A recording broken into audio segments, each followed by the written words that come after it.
Jai Hind, students. Welcome to my YouTube channel. Students, worrying will never change the outcome. So, wherever you are in life, there is always a reason to live and turn to the things that make you truly happy, uplifted, and fulfilled.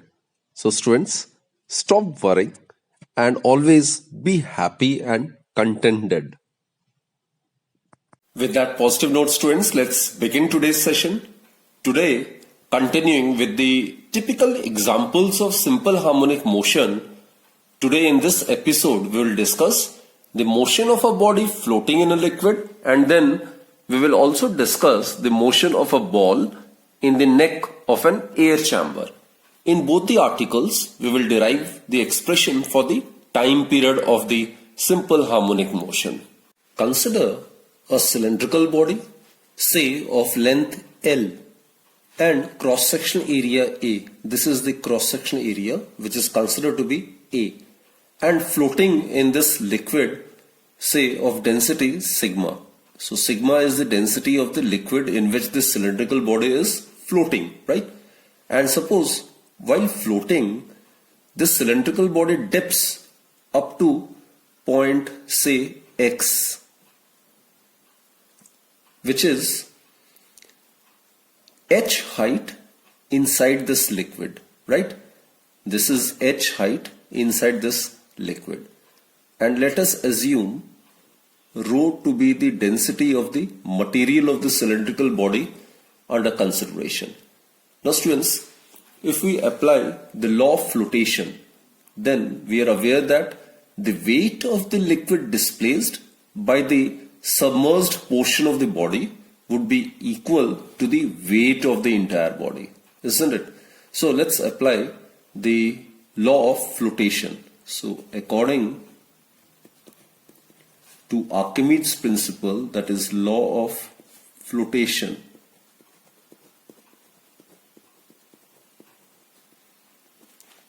the weight of the liquid displaced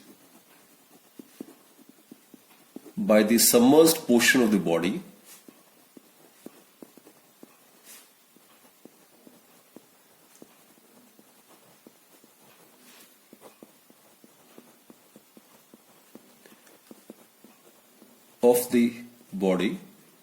will be equal to the weight of the body.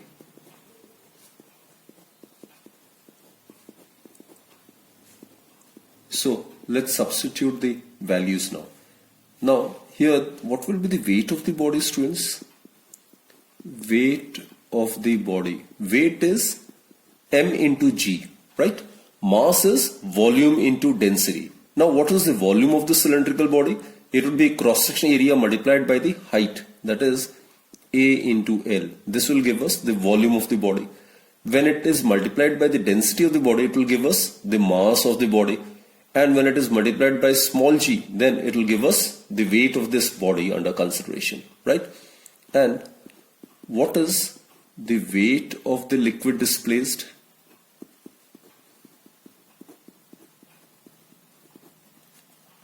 It will be equal to the volume of the body inside the liquid. That is, what is the volume of the body inside the liquid? Which will be cross-section area multiplied by H. This is the volume of the body inside the liquid multiplied by the density of the liquid. This is the mass of the liquid displaced, right? And when it is multiplied by small g, it will give us the weight of the liquid displaced by this submerged portion of this body, right? So as per the law of flotation, these two must be equal. That is AL rho g. AL rho g is the weight of the body. It should be exactly equal to the weight of the liquid displaced. That is AH sigma g, which implies that AA get cancelled, GG get cancelled. We get L is equal to H sigma divided by rho, right? Put this as equation number 1. Suppose now, students, this cylindrical body is pushed into a liquid through distance say mn. Now this is the second diagram. When it is pushed inside the liquid say through distance y, then this is the relevant diagram, right? Then the weight of the liquid displaced by the portion of length mn equals to y of the body will provide the body the restoring force, right? So as a result of which what happens is the body will tend to come back to its mean position. This is the state of equilibrium position. And on coming to its mean position, what happens? It will overshoot its mean position due to the inertia of motion and go to the other extreme. So as a result, the cylindrical body will keep on oscillating about its mean position between the two well-defined limits, which are known as its extreme positions. So we will mathematically verify that the cylindrical body, when pushed inside the liquid slightly and released, it starts executing SHM, right? So again I repeat students, here the body is pushed inside the liquid through distance mn is equal to y. Now the restoring force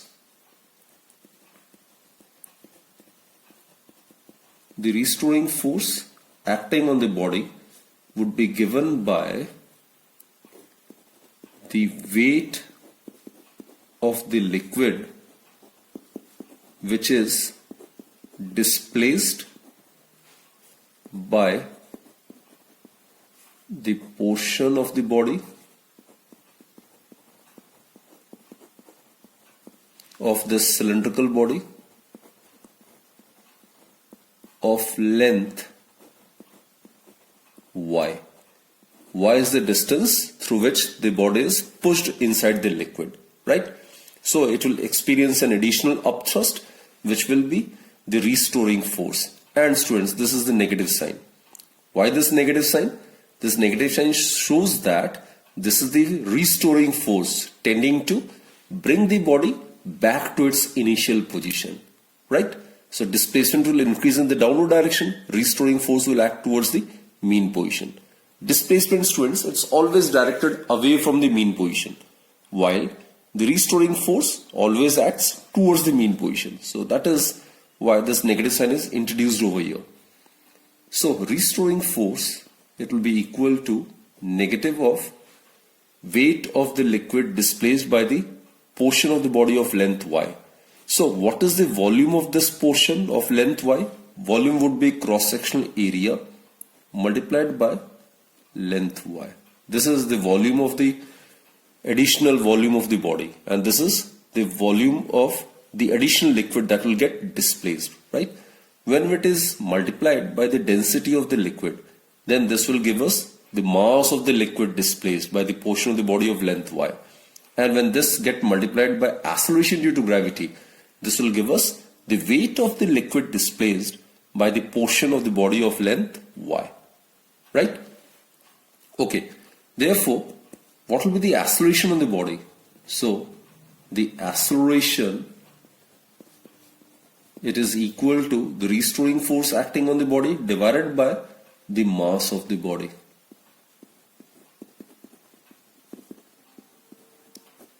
Okay, let's substitute the value over here. So therefore, acceleration, it is equal to restoring force, it is minus AY sigma G. Now mass of the body, mass of the entire body, it's volume multiplied by density.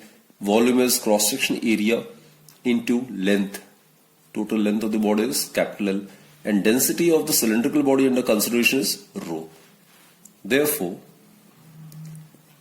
acceleration is equal to minus sigma G divided by rho L multiplied by Y.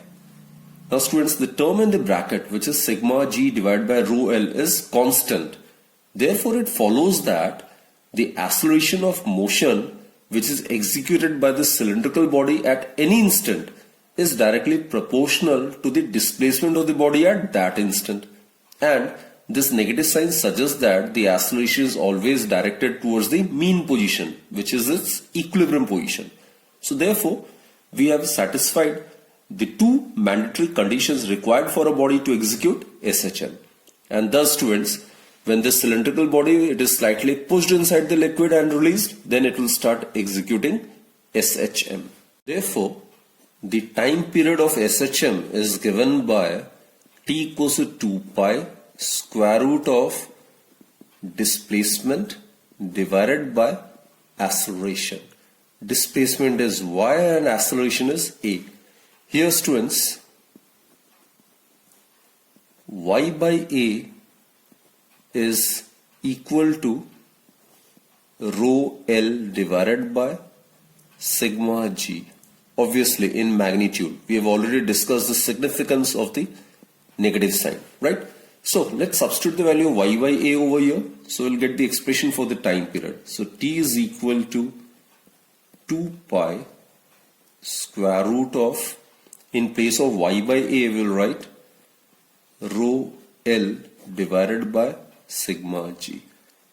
This is the expression for the time period of this body executing SHM in terms of the original length L of the cylindrical body, right? Now, students, the expression for the time period, it can also be expressed in terms of this height h. So for that, what we do is we need to substitute this value of L from equation 1 in this equation, right? So therefore, from equation 1, we get time period t is equal to 2 pi square root of rho divided by sigma g multiplied by L. Substitute this value of L over here. So what we get is h sigma divided by rho. Rho get cancelled, sigma get cancelled. So what we do is we get t is equal to 2 pi square root of h by g. So this is another expression for the time period of oscillation. So these are the two expressions for the time period, right? It may be pointed out, students, that in this particular equation, L, capital L, it stands for the total length or total height of the cylindrical body under consideration.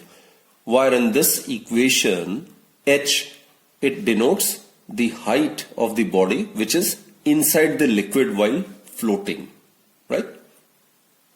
In this article, we'll consider the motion of a ball in the neck of an air chamber. This is the neck of this air chamber under consideration, right? So what we have assumed is, we have assumed an air chamber having a long neck. And suppose this is the ball which lies in this position. Suppose this position is C. This is a ball of mass M, right? So the ball is assumed to be lying in the position C inside the neck of the air chamber.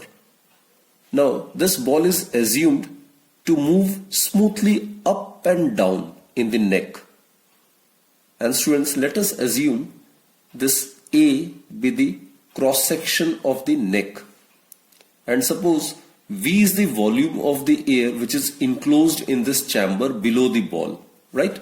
So V is the volume of the air which is enclosed in the chamber. This is air which is enclosed in this chamber. Now as such, the pressure of the air in the chamber is equal to the atmospheric pressure. Now suppose this ball is pushed into the chamber to position E. That is, it is pushed through the distance y. Then obviously it will result in the decrease in the volume of the enclosed air, right? So the decrease in the volume of the enclosed air is the decrease in the volume of the enclosed air. Let us represent it by del V. It would be equal to volume of this portion, isn't it? A is the area of cross section of the neck and y is the distance through which the ball is pushed inside. So the decrease in the volume of the enclosed air would be cross-sectional area multiplied by this distance, that is y, right? Now students, this decrease in the volume of the air will result in an increase in the pressure inside the chamber, right? So let us assume P be the increase in the pressure of the air. So as a result of decrease in the volume of the air,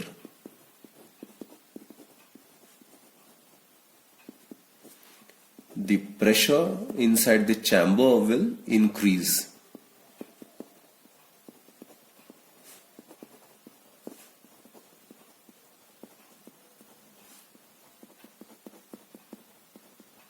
Say it increases by an amount P, right? Now students, we are aware of the coefficient of elasticity of a fluid. Now bulk modulus, or it is known as volume elasticity of air, it would be given by the bulk modulus. It is one of the coefficient of elasticity. So bulk modulus of the air. Bulk modulus is represented by K. You can use any notation. So normally K is used, capital letter K. So coefficient of elasticity is, we are aware, it is stress by strain. So it is normal stress. This is the topic which we have done in the unit of properties of matter in the chapter elasticity, right? So coefficient of elasticity or the bulk modulus is normal stress, which is force per unit area, which will be equal to the increase in pressure divided by strain, and in this case the strain would be the volumetric strain. It would be volumetric strain, which is the ratio of change in the volume to the original volume, right? So students, let's substitute this value and get the expression. So bulk modulus K is equal to, normal stress would be the increase in the pressure, which is P, divided by volumetric strain. It is change in the volume divided by original volume. So that becomes PV divided by del V, which is the change in the volume, that is AY, right? Or the increase in the pressure inside the chamber, it is KAY divided by V, right? Now students, due to the increase in this pressure inside this air chamber, a restoring force will act on this ball, which will tend to bring the ball back to its equilibrium position.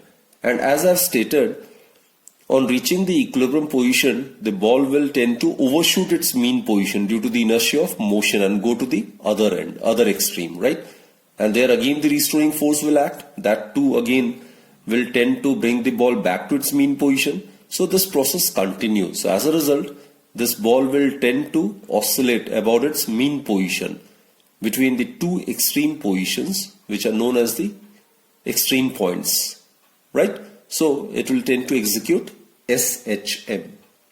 So students, due to the increase in the pressure inside the chamber, what happens is a restoring force will act. And restoring force, it always acts towards the mean position, so as to bring the body back to its equilibrium position or initial position, right? So the restoring force acting on the ball is given by pressure multiplied by area, right? So it is P multiplied by A. Here students, we have considered A to be the area of the body as well, right? So which is equal to the area of the cross section of the neck, and obviously with this negative sign. Negative sign I have stated because it's a restoring force. It will act always towards the mean position. Clear? So if you substitute this value of P over here, what we get is minus KAY divided by V multiplied by A. Or in other words, we get minus KA square divided by V into Y. Now students, suppose M is the mass of the ball, right? Then the acceleration produced by the restoring force and the motion of the ball would be given by force divided by mass of the ball, that is minus KA square divided by MV into Y. Now students, the term inside the bracket, that is KA square divided by MV, is a constant quantity. So it follows that acceleration of the motion of this ball at any instant is directly proportional to Y, which is the displacement of the motion at that time. And negative sign suggests that the acceleration is directed towards the mean position or equilibrium position. So here again, it is satisfying the two mandatory conditions for a body to execute SHM. So mathematically we have justified that this ball, when slightly pushed and released, it will start executing SHM, right? So this is the expression for the acceleration, in which we have proved that it is directly proportional to the displacement and is directed towards the mean position. Thus, the time period of oscillation is given by t equals to 2 pi square root of displacement divided by acceleration. Now here displacement is y and acceleration is a. And here students, y by a, that is displacement by acceleration, is equal to mv divided by KA square, obviously in magnitude. So therefore you can substitute this value of y by a over here so as to get the expression for the time period.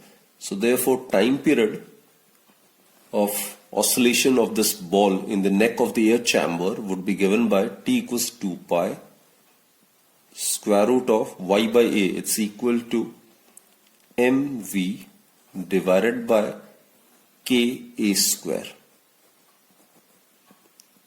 Here K is the bulk modulus of the air. A is the area of cross section of the neck of this air chamber, right? M is the mass of the ball and V is the volume of the air which is enclosed in the chamber below the ball. So this is the expression for the time period. So students, with that, let me conclude this particular session. I hope you have understood the topic of motion of a body floating in a liquid and motion of a ball in the neck of an air chamber, which we have discussed in this particular session. So that's it for this particular episode, students. Do join me in my next lecture then. Till then, keep watching my videos and stay healthy, stay fit, and always keep smiling. Thank you.